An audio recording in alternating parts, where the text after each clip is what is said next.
No, you can't get money for them. You can't get money. No? Mm-hmm. Then why do we have can crushers? I thought they were moon shoes. I thought about cracking a joke when he came in. That's one small step.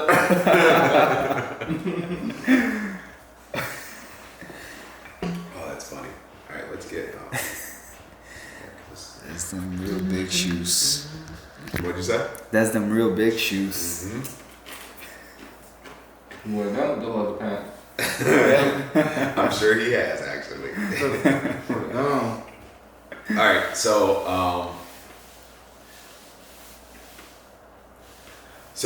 as far as like where the current market is, what I've seen now, I think 3 times, is just a talk of an increase in inventory. So I would be making an assumption, but like what we're talking about, yeah. Nobody knows. Very true. But like, you know, we've been getting hit up more recently for more people looking to put their house on the market, right? Yep. And it hasn't necessarily been everybody just trying to capitalize on the current market. No. It's been life events that are causing them to consider selling their home. I mean, if you dig deep into it, honestly, nobody has been trying to capitalize on the market. Yeah. Yeah. I mean, it feels like it because you see how big the numbers are, but it's been mainly life events that have been causing these people to make their shift. The media portrays it as like everybody's selling their house at crazy prices. People are like, actually, so my daughter's going to school and I need to move. Oh, and by the way, They don't really have an option. Yeah, I can now. Just so happen to be a great time to sell. It's just the investors are the ones that kind of have that. I think it's easier to lose sight of that too, right? Investors seem to have that personality of, let's sell all my assets, you know, capitalize on this market. And everybody just has their motivation is they need it. They need to. So, in going into that, we could even talk about strategy for agents. So like, one of the conversations I was having with Jeremy yesterday was his target, right? What he was looking, where he was trying to get business from. And like in this market, though, you do have people that are moving because of life events, but that's been few and far between recently. However, those absentee owners, like that's a phenomenal target market. If you started trying to reach out to people who are investors, those are the people who are usually would get excited about what's going on in the marketplace versus the people who own a home, have no, like they live there, and right now, like if they were to consider moving, like the downside, the hard part of them moving right now would be the fact that they would have a higher interest rate than most likely what they currently have. Mm-hmm. Their mortgage payment would be more, right? Obviously impacted by the rate, but then in addition to that, the price point. So the price is going to be even higher than what their current house is valued at, right? And so it's like, what's going to motivate or make somebody move out of their current house into the next one? More often than not, it's a life event. But with that life, is that life event important enough for them to make that transition to the next place, right? Because it's gonna cost them more, right? Unless it's a downsizing situation, that makes sense. We have people that are actually, we have somebody that called us this week and is looking at downsizing.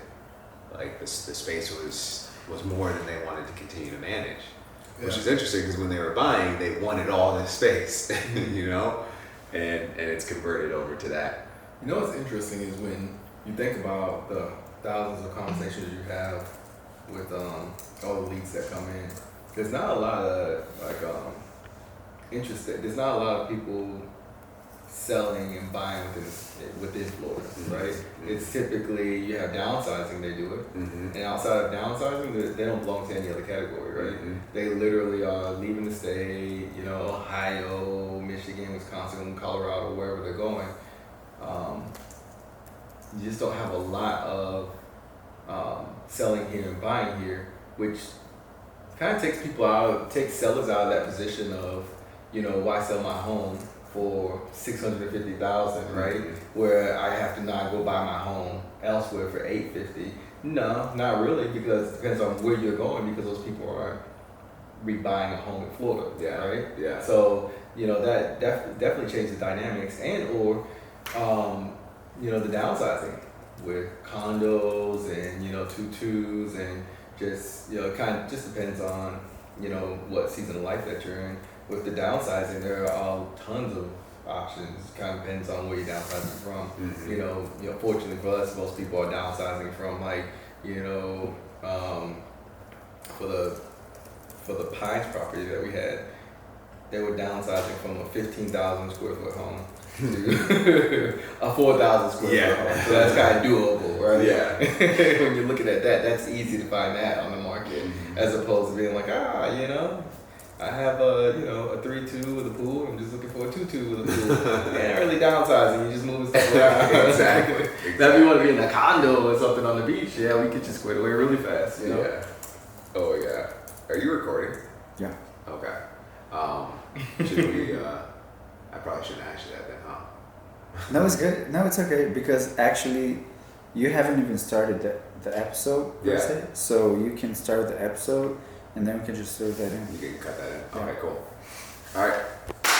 Let's get it. Had to remember the name for a second.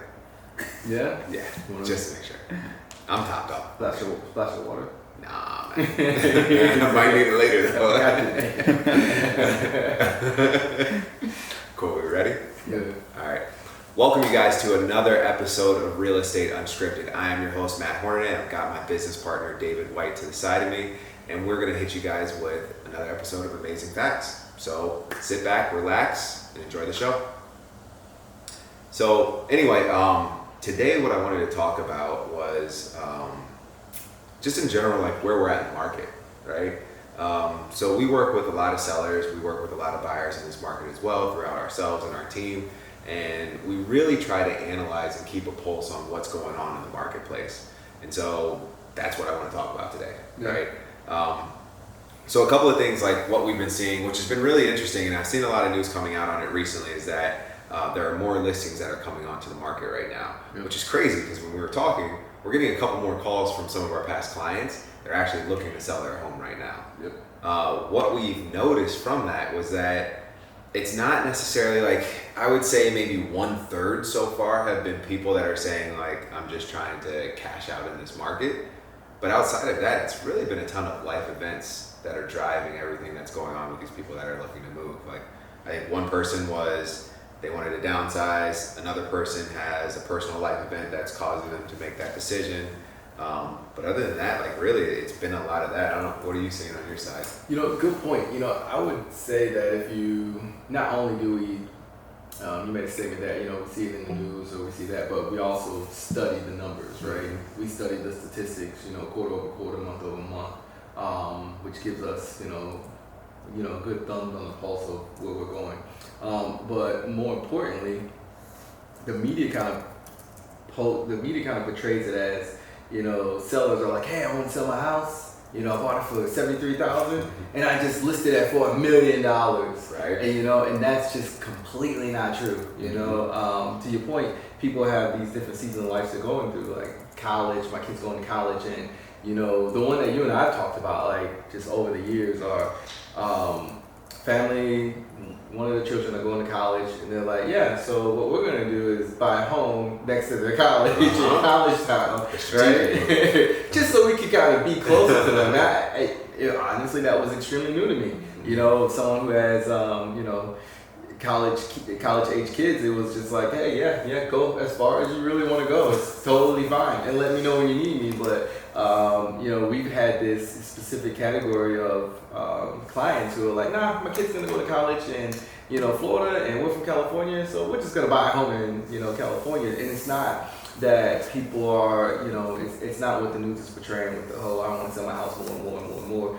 People are having those particular life events, and that's something that we have noticed, and it's good to kind of put that out there because a group of people that are watching this that were part of the huge, hot market wave, right? Mm-hmm. They just know they bought their home, they have no life event. It just didn't make sense for them to sell their home. Where were they going to go? There was no motivation or no qualifier to get them to, go and buy another home. And what the hot market has consists of just people who just needed to move, right? Yeah. And just needed a home. Yeah. And, or to your point, you have investors who have sat on properties for over a decade, right? And this was a great market for, that cardboard box with stucco on it that's sitting on, 500 square foot piece of land is now worth, $400,000. It was just maybe more like 5,000 square. Yeah.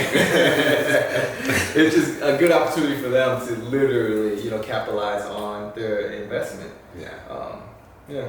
And it's interesting. So I'm part of that group that ended up buying their house a little bit after 2010. So I think we bought ours in 2011, 2012, 2013. Yeah, 12, 13. Yeah. And so we got into a situation where we got a phenomenal rate compared to where the prices are at right now. Like, we got it dirt cheap compared to where we're at. And like, for us, our life event would be that we want an extra bedroom. But realistically, when we run the numbers, we'd be paying even more to get that, right? Because we'd have to make that upgrade. So do we need an extra bedroom? No. So we're staying put, and a lot of that's been going on in the market as well. Just people just saying like, hey, my monthly payments are extremely low. I like where I'm at. Maybe I'll do some upgrades to the house rather than completely moving out and spending even more money overall. But yeah, there's been a lot of that going on. I think also what we end up seeing is like, as Airbnb, VRBO, these all, daily and seasonal rentals, as that business has continued to grow, and Airbnb reported their numbers, and they had phenomenal numbers, I believe, for their last quarter. As that business continues to grow, it's also eliminating additional homes in our marketplace. Yeah. And so, I definitely think that that's been a big factor that's been impacting what's been going on. And I know it, one, as an investor myself, right? But even trying to get another property, right? Everybody else is fighting for the same thing to do the exact same thing. And so it's just that's definitely taken a toll on the overall inventory in this market. But it just seems like maybe, at least what the numbers reported in April, is that we had a little bit of an uptick of inventory increasing in the market, and which is great for our buyers, right? Where we've been at for the past almost 2 years is you're submitting offers at or significantly above asking, and you're waiving as many contingencies as you possibly can. Yeah. And so if we see an increase in inventory, our buyers are going to be in a position where they may not have to waive all of these contingencies, or they may not have 20 offers that they're competing with on every single offer. Of course, it's not going to happen in one day, right? Yeah. It's going to take time, but this is it's awesome because it's sounding like it might create a great opportunity for these buyers. And of course, the sellers are still in a great position to still make a crap ton of money on their home in comparison to what they could have sold it for 10 years ago, 2 years ago, whatever. And so they're still in a good position. Yeah. But we've needed this shift in the market. And so I'm hoping it continues to go this way because, one, we need more inventory, right? We've got buyers on deck that are ready to pull the trigger and just waiting for a property. Yeah. But with 1 month of supply, it's a struggle. Exactly. Yeah. Well, what I will say too, to be very clear, the buyers that are waiting for a property because they just want as opposed to need. Any of our clients who need properties, we've been experts at, that's it. They're done. We get them in their home. Take the photos, we make them happy, they're good to go. I hear a lot of agents who are struggling with, for example, one of our last listings, and the agent who came in at, 12:30 a.m. in the morning was like, hey, look, I have a buyer, X, Y, and Z, and sorry, we've already kind of moved forward, and I've had this buyer now for several months, X, Y, and Z, and, had a very aggressive offer, and it was, hey, why have you had that buyer for several months, right? Yeah. I've seen property over the last several months equivalent to the one that we're listing that your buyer could have purchased. And so we've done a really good job at people who really need property. Yeah. It's the wants. And I recently received a few text messages, about half a dozen, because the market right now is heading to this direction where you see a decrease in listing prices, right? But it's a combination of a lot of different things. So it kind of gives off this false sense of the market is declining, which I believe it is coming to a point where it will have a correction, right? But right now, what we're seeing are just either the sellers or the seller's agent just being, getting a little ahead of themselves, right? So we'll give a little bit of secret sauce away. When you list a house, you list a home for where you believe its value is based on comps, right? And hold on one second. This is a great opportunity for you guys to go ahead and get your notepads, get a pen. He said the secret sauce is coming, so you're gonna want to write this down. So when you list a home and you have a reasonable seller, you want to list a home based on comps, right? And you list it based on comps, and hopefully a buyer comes through, they see the value of the home, it makes sense from an appraisal standpoint, X, Y, and Z, work out a deal, and it's done. What agents have seen in this market, typically everything goes $25,000 to $30,000 above whatever the listing price is. So sellers and some agents see that, and they say, for example, we're listing a home for, let's just say $1 million, right? And we see that, in that particular community, the last person that listed at $950 or at $970 receives $20,000 to $30,000 more. So your home is worth $1 million based on the comps, and what the sellers and the sales representatives are doing is they're listing that home now at 1.1, right? And so they're listing at this high price point where it's really worth about maybe $990, around that standpoint. Yeah. And so this whole secret sauce of what is a hot market and this market is hot is, for the most part, all the agents that were listing in 2021, right, they were listing it based on what this home value was. And then demand came in and said, all right, let's just say we're listing your home, listing your property if you're watching this and you own. And we know that your property is worth $900, so we list it at $900. All of a sudden we get an offer at $930, we get an offer at $940, and somebody's like, no, I desperately need it, I'll give you $950. That is what the recipe of the hot market is. It's not what is currently happening now, where in that same exact scenario, the sellers and their representatives are saying, hey, my neighbor listed at $900, it got $980. We're just gonna come on the market at $1 million. Yes. And so a lot of people are doing that, and real estate is just, you give you an analogy, it's just kind of like the stock market, right? The market speaks, the market tells you how much your home is worth. When you all of a sudden just say, hey, I'm worth $1 million, you have to be a little humbled and just list your house at, a fair price, and buyers will come in and tell you how much it's worth from there. But when you put it out of reach, one, you miss a whole category of buyers that are searching from $950 to $990, right? And they listed at $1 worth. Yeah, exactly, right? And then what ends up happening, again, secret sauce is, you list your house, you got a house that's worth $900, listed at $900, and then what ends up happening is, people come, they see your home, they want to see your home, it's a good value, then they get emotionally connected with it, right? And not us, because we don't operate this way. Hey, our seller wanted $900 for this home. We're looking at getting $900. If we get $900,000 for this home, we have done our job and we're walking out the door. Somebody comes in and says $930. Wow, you're exceeding our expectations.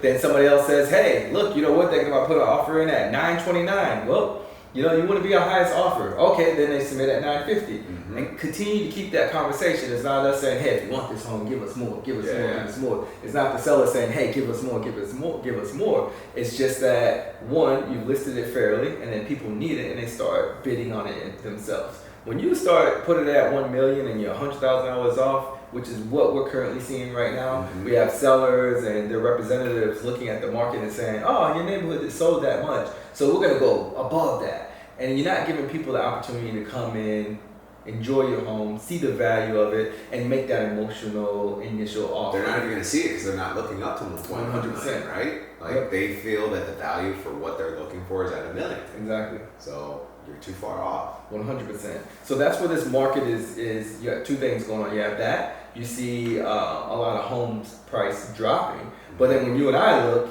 it drops to where they should have listed it in the first place. Exactly. And so I was on a few text message chains of people who want and not need a home, right? And just kind of wait for the market to cool down and correct itself. And hey, David, I see both the homes are dropping prices left and right. Okay, sweet. Give me a couple examples of what you're looking at. And they show me a few examples. And I'm like, why would they list that for $100,000 above the highest in the home? And he called the agent, oh, well, we just assumed this home would bid up to that price, so we started there. No, just list it at fair value and let somebody tell you that they want to pay that price for it. And that's the difference, you know? I'm laughing because this is reminding me of a conversation that we had with a previous client who had bought a home and then perceived that the value was worth so much more than what they bought it for, right? Is it the one I'm thinking of? It's definitely the one you're thinking about. Oh, wow, yeah. No, it originally thinking $3 million. Oh, right? Yes. and adjusted accordingly. Well, not even accordingly, but adjusted down from there. The property never necessarily hit the market, but they were trying to present it out to potential investors and see if somebody would be interested in buying it. They call it public options. Public opinion. Yeah. Public opinion. And the public has not wanted that. But that's the thing, like, I feel that, and we knew this was going to happen, and we talked about it like last year, right? Where what was going on was people were listing their properties at or around fair market value, and then they were getting this. And then what was going to end up happening was that listing agents and sellers were going to say, hey, we need to start listing here, right? Significantly above even where the market is saying they'll pay for the home. Yeah. And once that started to happen, you were going to have less buyers interested in this home at this price. And then you're going to sit on the market, right? And in this market right now, if you're on the market for more than a week, like your property is old and it's stale. Exactly. You're not getting your ask price. And that's why you see the price reductions that are currently happening now. So, you know, two things. One, you know, we're not huge components of where home values are right now, right? We're not big on, you know, that house is worth $500. No, it was, you know, last year it was worth $179,000. I don't know why it's $500,000 right now. It makes no sense to us. But your one bedroom condo has not increased to $500,000. But that's what they have it listed at. But you have two things happening. One, you know, with the increased interest rates, right? It will start, you know, making a correction here, especially in the South Florida area. The prices will start having a correction, but also a majority of what we've noticed at looking at the reduction in prices are solely they're just listed too high initially. And somebody got a little ahead of themselves. And what has happened is you do have, you know, some of our counterparts who kind of do this part time, and you know, hey, it's high. It's, you know, it's crazy. I have a friend of a friend of a friend and a family member, and let me list your house at this crazy price, right? And it's all about, you know, the person who's coaching and advising, right? Their motivation, and ours is just a fair deal, what makes sense, listening to our clients, whether you're on the buyer side and the seller side, and coaching them on our expertise here in the market, right? What we constantly put in the work, you know. For us, this is a full-time job. You know, we're working in this, you know, at easily 70 hours a week, looking at the numbers, looking at the data, and the influx of inbound calls of people who just need our help and need our services. And then just giving them, you know, a common sense approach and not looking at it from how much money can I make from you. Yeah. And that's why we're seeing, you know, my opinion, that's why we're seeing a significant amount in, you know, decrease in price. But, you know, it is a good opportunity, you know, seeing that decrease in price. You know, when I have buyers and it's like, hey, this one just dropped by $100,000, you know, unfortunately for the person who listed that property, you know, like you said, blood's in the market, blood's in the water. It's been on the market for more than 7 days and you took a price reduction. Ooh. Shame on you. You don't want that in this market. No, shame on you. It's like in the animal kingdom, it's like seeing that limping prey. Sorry, you're an easy target now. Right? That lions has been sitting there waiting. You made a wrong move somewhere down the line, you know, and it does speak to professionalism. Right? Yeah. And it's like I feel that, you know, when we talked about this before, we talked about the sellers and we talked about the old style of real estate, right? Where you list it here and you know you're expecting to get something below that number, right? And then over the past couple of years, it was like, well, you list it here and it's going to end up coming up here. Yeah. But you didn't know what that difference was, because this difference was whatever the market was bearing at that point in time, right? Depending on how many buyers were flowing in at that point in time. And we've been going through that for the past couple of years. But then what ended up happening was, it was like, okay, we listed here and the buyers may come in. We started getting some data, right? So we can analyze and understand, on average, a buyer's paying X% above the list price, right? Or above the fair market value of the home, right? And then sellers and listing agents started deciding, like, yeah, they're willing to pay 5%, 10% over, but I'm gonna list the property 20% over that. And that's what ended up creating this whole staleness in the market, right? For some listings, not all. Yeah. This is a specific group. But it started creating a little bit of staleness for those properties where people were doing that. And those are the ones that were making those price adjustments. Which you can get to that 20%. That's the thing, right? That 20% that they listed it as is where they really want to be. But if you would have focused on being at that 5%, right? You would have gotten to that if you know the market, if you know the industry, and you're doing this all day, every day. You could have started at the 5%, and inevitably, and not that it's your desire to, but inevitably the market speaks. It would have got you to the 20% that you were looking for in the first place. Now you're up there like a lone wolf, and you're not getting the transaction or the attention that you initially would have had if you just stuck at a fair market value. And you know why? Because these people are looking for that one buyer. In this market, if you're wasting your time trying to find that one buyer, why not get 10 or 20 buyers, right? If you price it accordingly, you're going to get an influx of offers, which will increase the overall value of your home, because obviously the demand has increased on that home. But the sellers that still have that old thought, like, I just want that one cash buyer. It's always amazed me, right? And in this market, it's even more shocking. It's like, here's what we do. Like, when I was having a conversation with a seller, a potential client, right, that we interviewed with, and I explained that to her, and I said, hey, here's the deal. We don't want to bring one potential buyer for your property. If your property's on the market for 2 weeks, we need to sit down and have a conversation, right? Because something's not working that we're doing, right? I know our marketing strategy. We analyze this stuff every single day, right? So with everything that we're doing, our numbers show that we should be able to put you under contract in less than a week, right? And so if we're on 2 weeks and then pushing towards a month on the market, it's a red flag. Something's going on.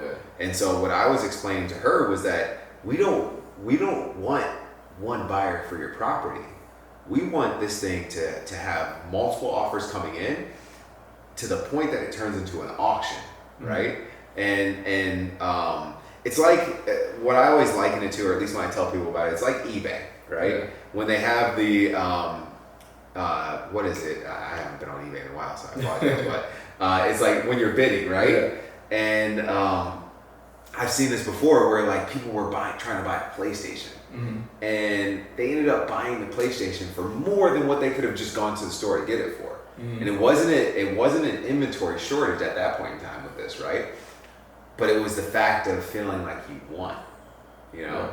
And this market had turned into that at one point in time, where, and still kind of going on, but where people need to feel like they won, right? And once they, like you were saying earlier, once they get vested into the property, once they submit an offer on the property and they put it on paper, they're vested.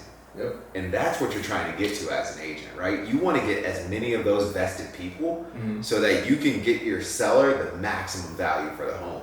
But if you overlist it, that's going to cause a problem. And not just that, and so this is pro tip, you're taking notes, right? Right. So in addition to that, you know, people, you know, who don't do a lot of real estate transactions, maybe this is their first time buying a home or selling a home, right?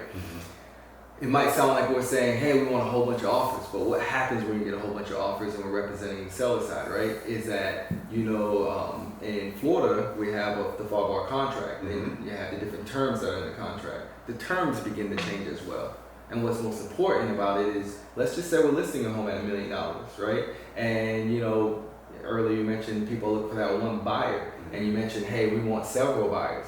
You know, for the the noobs of this conversation might go, oh, they want several buyers, right? But when we're representing you and we're representing your home, and the several buyers, even if we have several buyers at the $1 million price point, what ends up changing are the terms of it. Being able to get a larger skin in the game deposit, right? Being able to get a shorter inspection period, right? Being able to get a shorter closing time. And so that's the importance as well, knowing the market and getting several offers to just, reach out to, being grateful with all the people who are giving offers, but saying, hey, let's just sharpen your pencil a little bit, right? You keep your price point the same, but let's make it more attractive to the person, to the party that we're representing on the seller side, right? To make sure that we not only are getting that offer, but we have an offer that is, exceeds our expectation in terms of being able to close, being confident that we can close and move that seller to, that college town they want to go to, to the retirement place they want to go to, guarantee them that they don't have to relist and put their property back on the market. So that's also important to speak to as well. Because everybody just kind of hears, oh, you want a whole bunch of offers, X, Y, and Z, but really behind closed doors for us, it's like, okay, let's just say we're not getting more than $1 million for the $1 million price point, but we have several offers. Then we're getting people to actually just try to kind of change the terms of it, which puts our seller in a more comfortable space and, knowing they can schedule the movers to come move because they know this is going to come, they know this house is actually going to sell. And the worst thing you want to do in this market is be back on the market. Oh my God. Be under contract. And because you haven't done your due diligence on the other side, or you didn't get the best deal, or you didn't put yourself out there where you had so many deals that you can make sure you had the best deal, you're back on the market 14 days from now. And so let's talk about that, because I think the thing with that is that like agents have to understand the contract, right? And they have to understand the ins and outs, and literally emphasis on the outs, right? That a buyer may have in a contract, right? And that's one of the things that we've tried to do in our business and really dive into, like, on our listings, what opportunities would a buyer have to get out of the property, right? To get out of the contract, free and clear, right? And this might segue into another category, why you need an agent. Shameless plug. Oops. Right? But like, so a couple of things with this, right? So one of our listings, again, we were in the same situation, 20 offers, we got significantly above ask. And a lot of people are promoting, like, we can get you on finance deals, right? We can get you a loan commitment in X amount of days. People are waiving their appraisal contingency, right? But if you look at some of this stuff, okay, we can get you a loan. Perfect example, loan commitment in 7 days. What that means is that the lender is saying that they're going to essentially be able to give you the thumbs up on this buyer and say, hey, they're good to go. We don't have anything that's pending or eliminating us from actually being able to finance this buyer in that time period, right? And that sounds great to the person who just dusts off their license. For us, we're like, hold on, cool. But there's other factors, right? If you're a loan commitment period, because like the old, like in Florida at least, our contract states that if you don't put a loan commitment time period in there, it's automatically 30 days, right? And so like early on it was like, oh, I got a 21-day loan commitment, so I'm shortening the time. I'm doing a really good job. Then it was like, I got a 14-day loan commitment, so this is great. And then 7-day loan commitments came in. Now, like, I mean, there's some people that are even promoting like a 3-day loan commitment, right? But overall, the average or the most promoted one right now is like a 7-day loan commitment, right? But what we've seen some of these people do is 7-day loan commitment, and they'll do a 7-day inspection, right? The reason why they're doing that is so that they can, in addition to that too, they're waiving their appraisal contingency, right? So the reason why they're doing that is that they're gonna get their inspection done and their appraisal done in that 7 days, right? They're gonna rush the appraisal, hurry up and get that done so that they can get that number back. If they don't like the number that comes from that appraisal, they're still inside their inspection period to be able to walk away from the deal, right? So if you have an agent representing you from the seller side, and they give you an offer that has a 7 and 7, you know, and they're like, I think this is the best deal, and they're not really doing any negotiating on your side, that should be a red flag to you, right? Because we don't accept that at all. That's risk. Yeah, it's too much risk for us. We go aggressive on both sides, you know. Yeah. On the seller side, we make sure we're representing the best interest, and on the buyer side as well, in line with where the market is at as well, and in line with you know, the seller's wants, needs, you know, the buyer's needs. The buyer's needs moving to a home, then we'll just be more aggressive. Like for us representing buyers, we're like, hey, you know, thankfully for our turnkey services that we offer, you know, we have a plethora of inspectors that can get a home inspected in 24 hours or less, right? So we could go with a 1-day inspection period, right? And we're going, you know, above ask on every single deal.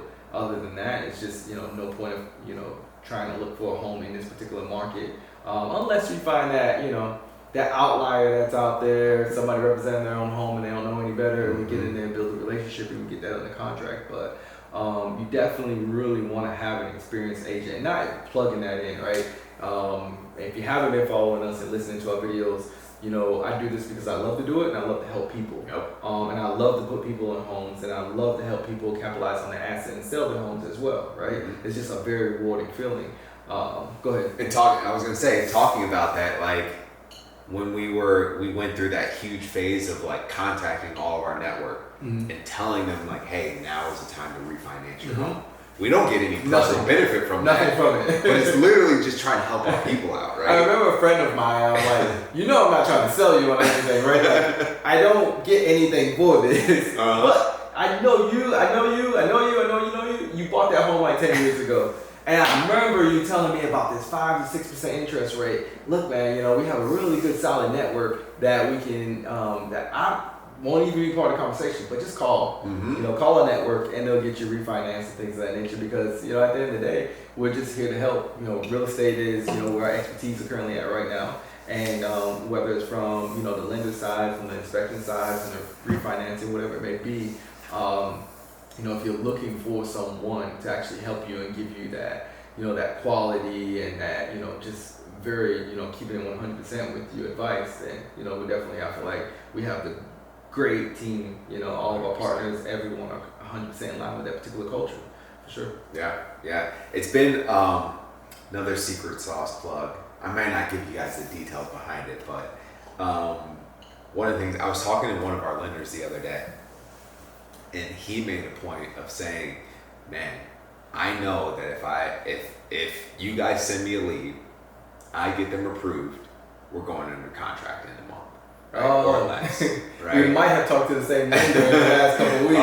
100%. But it's awesome, man, right? And part of that is our process, right? And what we're trying to do for our clients, because for us, the focus is that like we know the market and we analyze this stuff like every single day so that we can set them up to win, right? And again, like sometimes it's gonna sound like it's crazy and like, whoa, my uncle Bill would have told me not to do this, right? But if you ride with us, like you're gonna get the home and you're gonna be extremely happy with what you got. And treat your money like it's ours. Exactly. You know, whether you're buying that $10 million property, you're looking for a $50,000 condo, we treat it like it's ours. There's several times I walked into a home and looked back at buyers that we call friends, because that's what it turns out to be, and said, no, I'm not walking in here. It doesn't look like the picture. Let's keep it moving, right? You know, where any other person representing that property would have said, "Oh, let's just give it a shot. Let's try to get you under contract. Oh, and we're like, "No, let's make you happy." And you know, we're always happy that you're happy, right? And then inevitably, what that turns into is, you know, a lifetime friendship, right? And then it turns into when that person is ready to sell that home or leverage that asset, or you know, a friend of theirs, they're always going to point to our direction. So, you know, if you do good and you put positive energy out in the air, it just comes right back to you. Yeah.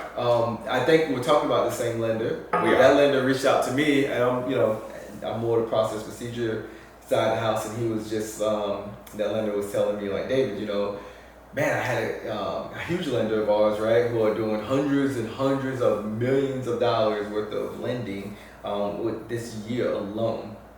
And he is the top performer in that particular group, right? And they asked him why he was so successful and how he had so many people under contract. And not under contract, but how many had so many people closing. Yep. And he pointed to our direction and said, well, these guys, when they get approvals through us, he recently, a transaction I had with him, We went in and we gave the property full ask, and it was one of the examples that we were just alluding to maybe about 4 or 5 minutes ago in this conversation about somebody had listed the property well above fair value, and I knew it, I've seen it, and I'm not going to give away the secret sauce, but I put jargon in my contract to make sure that once the appraisal did come back, we'll be in a good spot. And what I did is in advance, I had that conversation with the lender and said, hey man, just so you know, it's not going to close for $1.5 million, for example. It's going to close for $900,000. And he's like, oh, why is that? Because I put in the work, I seen the comps, blah blah blah. Oh yeah, no, don't worry. I had a conversation with the other agent. I had a conversation with the buyer. We're all on the same page. And he regurgitated that example of like, I'm always stuck with, oh, this house didn't appraise. And then the agent's like, and then the other agent's like, oh, we need this and that. And he's like, I'm doing all this fighting. And with you guys, you have set the buyer's expectation. You set the seller's agent expectation. You set the buyer's agent expectation. No matter what, you guys have like really set expectations from, when you look at a whole process from initial offer all the way to close. I know that we do a good job at setting expectations from start to the end, right? But it was also really good to hear that he sees that on his end. Like, he's like, I'm not gonna lie, when the appraiser came back, I freaked out and I was like, oh, wait, hold on. David reminded me and told me that this wasn't gonna, hey David, it came in really low. Are you sure this is not gonna be a problem? No man, just keep running with it, we're good to go. Remind me, what did you talk about? I already set expectations all across the board, man, we're good to go. I knew it was gonna come in at 900, it was listed at 1.5, don't worry about it, we're good to go, we're gonna close. And he's like, that is a good feeling, and I only experienced that with you, and Matt, and your entire, all of the partners that you guys have. So, that is another importance of using the services that we offer, because we do this because we love to do it. 100%. And that's so it's honestly extremely rewarding to be in a situation where you've coached your buyer, your seller appropriately, and then also all other parties involved. Where you see in this market, it's almost kind of like us versus them when you're dealing with buyer or seller on the other side. And I'm more like, let's wipe all that out and just say, hey, look, you have a buyer or seller, I do as well. We want to move through this transaction. Let's represent them together the best we possibly can, and let's get them both into pure happiness and kind of keep it moving. And you find a selective shameless plug. And you find a selective agents. We currently have a listing, and a couple of people call me, and I feel bad for them initially because I know they dealt with horrible realtors before, and they're like, please tell me you do this, please tell me that. Like, relax, look, I'm looking to get this thing closed. And you're looking to get somebody off your hands. Let's work together. And let's figure out how to make that happen where everybody's happy. Exactly. And that's what it's all about, as opposed to nope, you're not paying me enough. Give me more. I'm not giving you any information. Give me more. Like, people think that, of course, we don't give them all the nitty gritty details. No, right? we definitely operate morally and ethically. Exactly. Within line. But the thing about it is that what other agents are missing is that they feel like this needs to be a battle and a fight between us and them. Yeah. But it's not. It's a partnership, right? Like, hey, let's work together to get the end result that everybody wants. Yeah. Your seller wants to sell the property. My buyer wants to buy the property.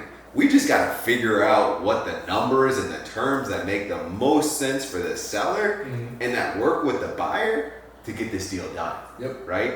And being that person that like doesn't answer your phone, doesn't respond to questions that somebody might be asking to try and figure out what they need to do for a deal. Right. Like, that is not helping your seller out, right? And so exactly what you were saying is what we try to do with all our, and granted, like, I'm not going to say that I'm able to answer my phone every single time on every single call. The positive is that like I'm listed on the listing, you're listed on the listing. So if I can't answer it, then they'll call you, and hopefully between the two of us they'll get, or if it doesn't work there, like if I see a missed call, I'm gonna call them back, right? So that we can at least have a conversation about what's going on. But it's like having that conversation and talking with these other agents and building that relationship. It's important, right? And it's important for that individual transaction. But then some of these people we're gonna come across on other transactions down the road. One of our listings right now, there's a couple, at least 3 or 4 agents that I've either showed their property or we've closed a deal together. That they're asking. Yeah, me too. Exactly, right? It's like, hey, look, you bought this for me. I want to buy this from you. I'm like, hey, let's do it. Right? And so it's like, building that relationship and that partnership, and then also just delivering a phenomenal experience, not only for your client, but for the other agent that you're working with on that transaction is so important. And I feel that a lot of agents, like you were talking about earlier, feel like it's a competition. Yeah, it's an internal one, right? And so, not to go off on a tangent for everyone, but just so everyone's very clear on that in terms of like the services and what you get when you come to HWRE Group, right? We just don't look at things that way, right? Our perspective is completely different from, arguing back and forth and bickering. And to your point, we've even given up a small percentage of a point to another agent and just to get a deal done. And, once you get the deal done and you have that conversation with the agent, they realize they just only made an extra $500. Right. And we're like, yeah, great, But guess what? This family that's been living, with their in-laws for the last 3 years, saving up every drop of a dollar, that's so much more rewarding. And they're so happy we got them in their home, and they were FHA deal on top of that. Like, that's gonna pay us $500 in the next, 2 to 3 decades. We're not really worried about that. And some. Yeah, and some.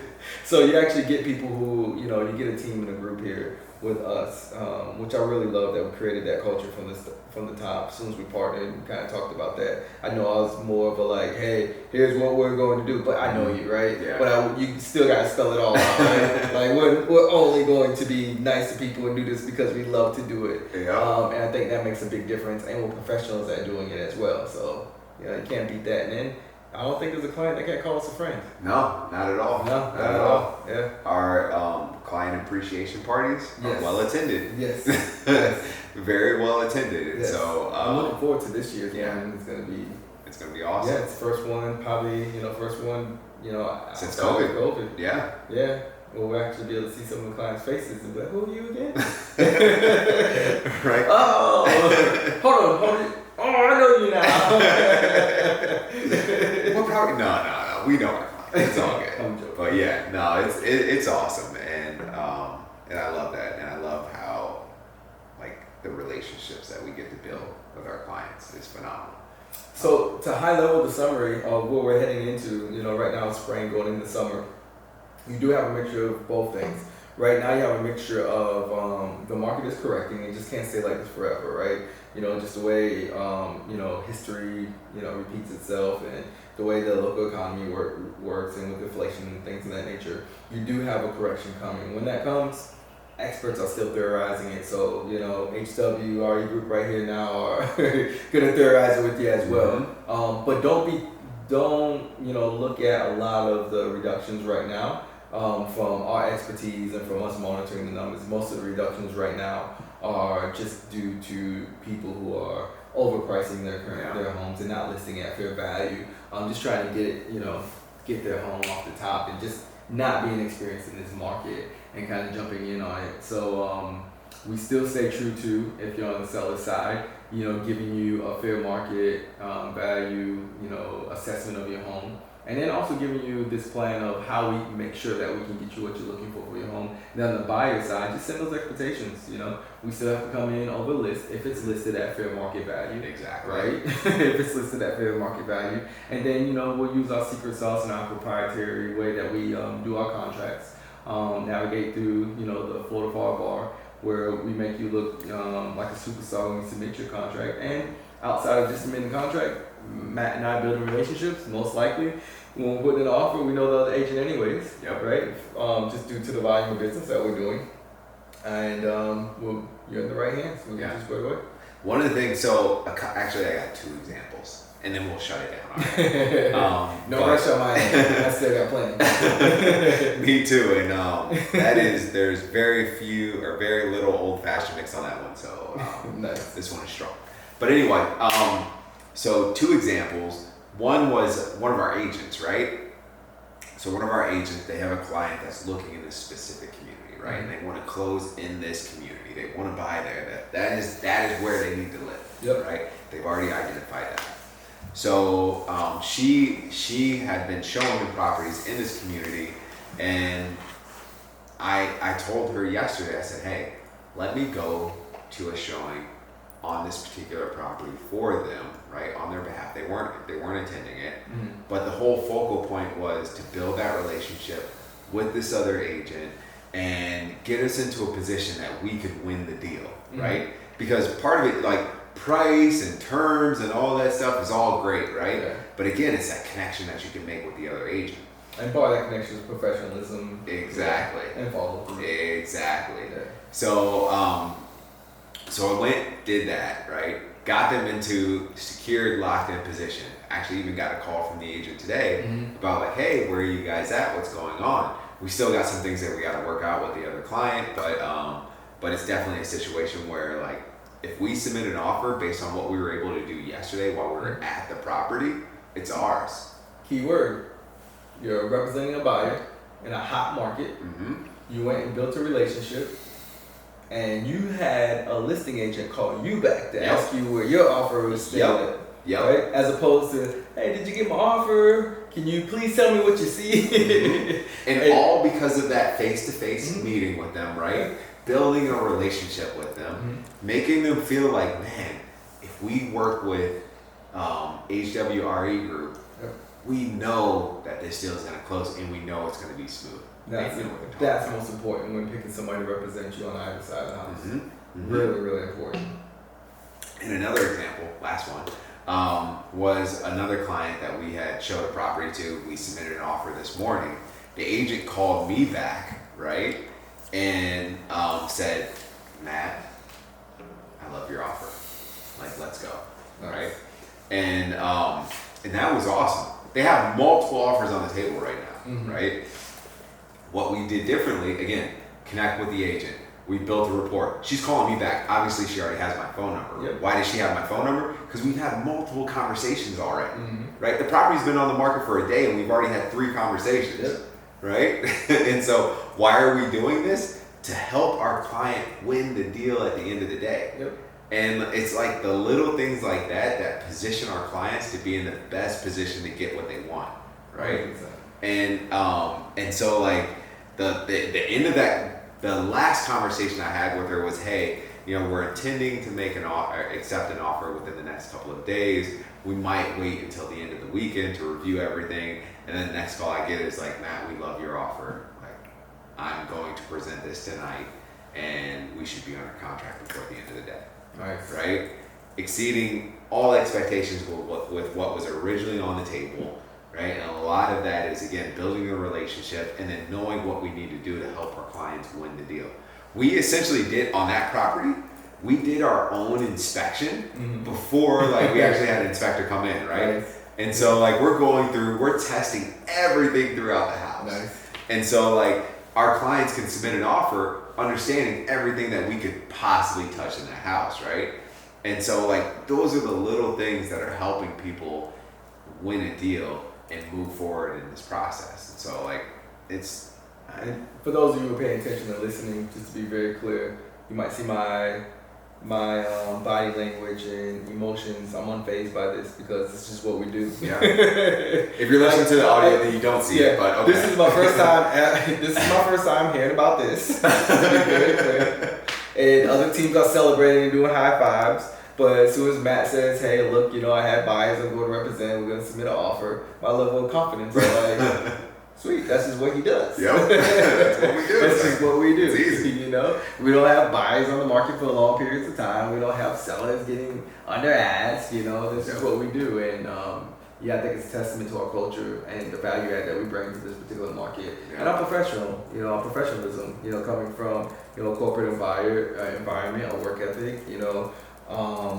That entrepreneurial spirit. You know, we're just, so much more than the fly-by agent who's like, I got a card, I'm part of a board and association, I can represent you. You really have to stick with some, people who have your best interest in mind, who are representing you like it's their own money.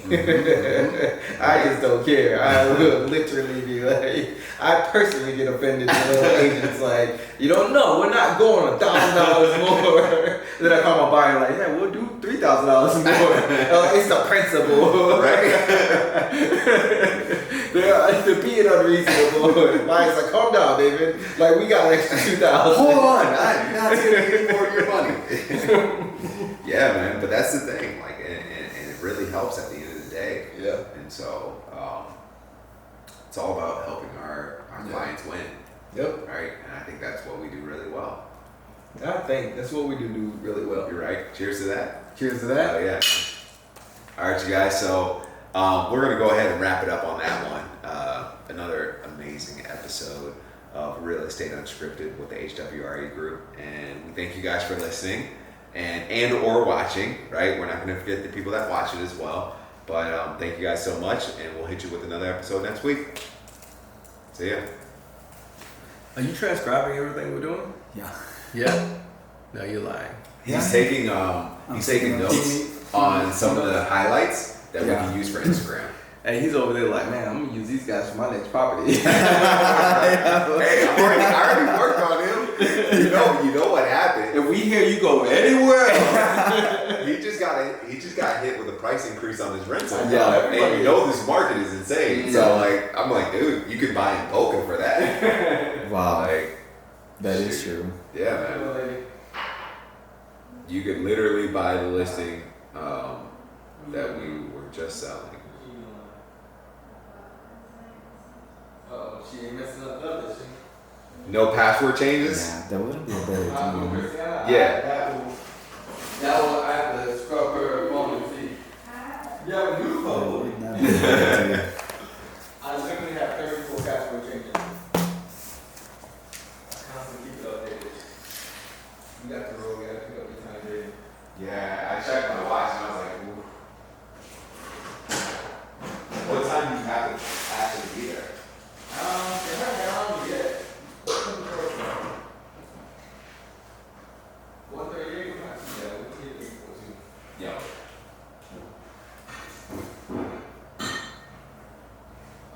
Since Dominique is in Uganda, you can WhatsApp her, not text her, and that will work best, okay? Well, I'm glad to see that you're doing it. You don't have a job, right? You use the restroom? Yeah, don't be messing around. She knows she's a hot commodity. She needs me getting SUV this week. What?